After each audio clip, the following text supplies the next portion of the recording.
Okay, this is going to be a mic test, audio check, focus check, all that jazz. Trying this new angle with me standing up. I like standing up. You should stand up when you work. It helps you not be sat down all day and get back fatigue and etc.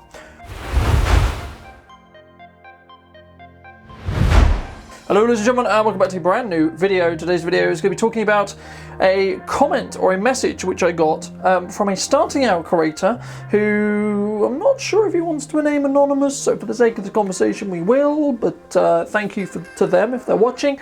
And I wanted to talk today about things to focus on when starting out in video production or working in the media space, because it can come across very overwhelming and you can find... Don't flash at me, I'm in the middle of presenting. So what you can find is that a lot of the time, a lot of people are going to say you should do this, you should do this, you should do this, and it can get very, very overwhelming.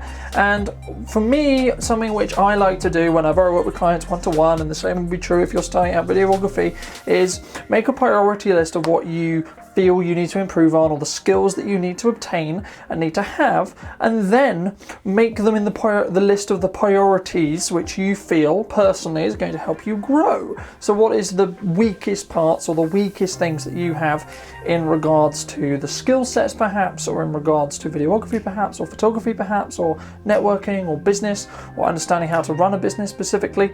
And what you want to do then is you want to put two of those things at the top of your list, and then you want to, in the next, couple of days, couple of weeks, schedule out that time that you have. So whether that's free time, whether that's time off work, whether you're furloughed, whether you've got holidays, whether you're away from college, etc. You're going to schedule some time and you're going to go through your two main tasks. Now, do not make it any more than two, because you'll find that you'll get overwhelmed, and you can always add more once you've completed the two tasks than having a list of 20 and then feeling overwhelmed and not being able to even tackle those two tasks, because you don't necessarily feel as if there's going to be necessarily a momentum swing, or you're going to find it very difficult to do 20 all in one go. So what you want to do is you want to have one that's very small, quite easy to action upon, and it's going to allow you to gain momentum to go towards the bigger things. So if it's something which something that I found was it's pretty easy and pretty simple. A lot of videos like this is going to say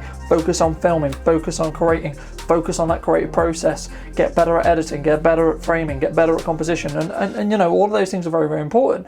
But from a media content creation perspective as a business, you also need to understand how to run a business, right? So for me, if I was starting out today, and thank God I'm not, more about the pandemic than anything else, but thank God I'm not.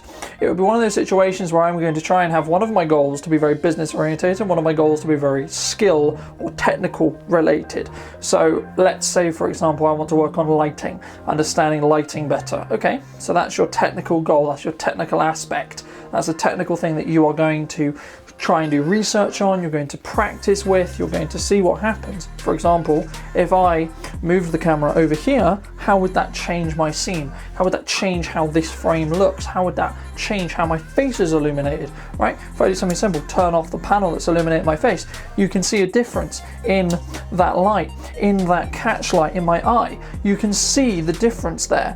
Now, of course, ideal scenario would be that this specific light would be a lot larger and a lot closer to my face, right? Because then it's going to give a bigger reflection of that light in my eye to give, and why we do a catch light, for those who don't know, a catch light is the reflection of the light source in your eye, and what it's going to be is it allows you to connect with that person presenting more. It allows you to have that connection because it fills them with a lot more light in their eye, or feels like they're a lot more alive. So that would be the main technical aspect. So choose, as I say, just to reiterate, choose the technical aspect that you want to specifically target, and only choose one. So whether it's composition rate, if it's camera settings, it's why to use slow motion, what frame rates to use, what resolutions to use, getting used to your camera. Give yourself a challenge, give yourself a piece of homework, specifically whether you're in college or out of college, doesn't matter. Give yourself a piece of homework and say, today or this week I'm going to create one video. In this one video I need to focus specifically on lighting. I need to focus specifically on getting my composition, understanding the rule of thirds. Why should I use the rule of thirds?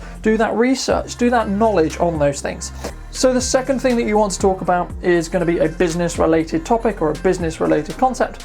And what you want that to be is very simply going to be something related to business. So that could be just understanding how your business is going to work, understanding how your infrastructure is going to work, understanding how to come across to clients.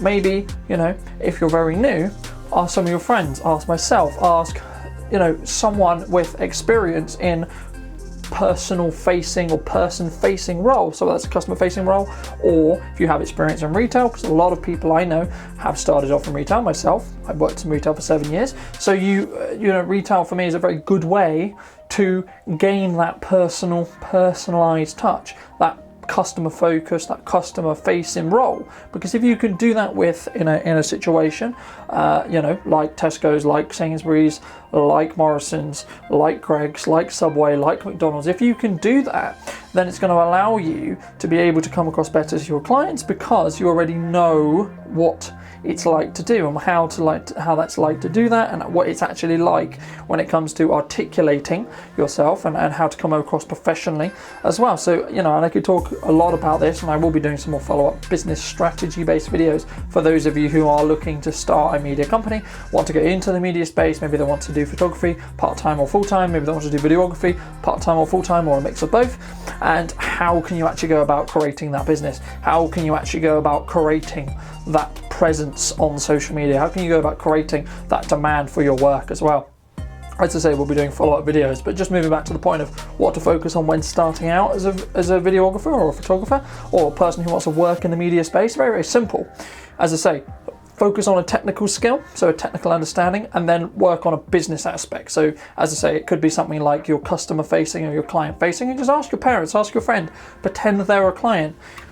Ask and act and practice with them to see how you would react, how you would challenge a situation, how you would fix a problem for that customer, for that client.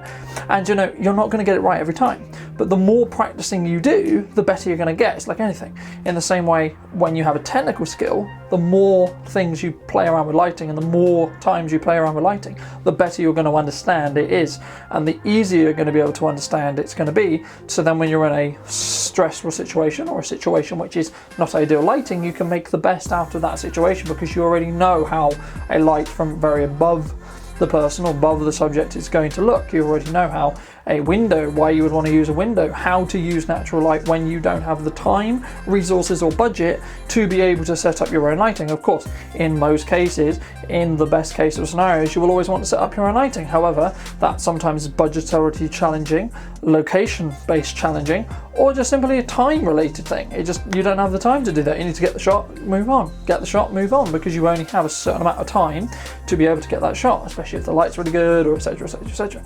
So these are just some things I hope you did take value from, and I would love to hear what you think in the comment section down below on those and why they're valuable. And if you do have any other questions and you want me to do any follow-up videos on anything I discussed in this video, then make sure to leave it in the comment section down below. I'll be loving to hear from you. And thank you so much for those of you who have joined the channel recently. I've seen the channel grow pretty well, actually, to be honest, so thank you so much for joining. I really, really do appreciate the support as always. And if you are new and this is the first video you are stumbling upon, I do upload pretty regularly, so make sure to be subscribed to the channel if you enjoyed this piece of content. I'll see you very, very soon for some more content about something to do with media and something to do with marketing, and I'll see you very, very soon.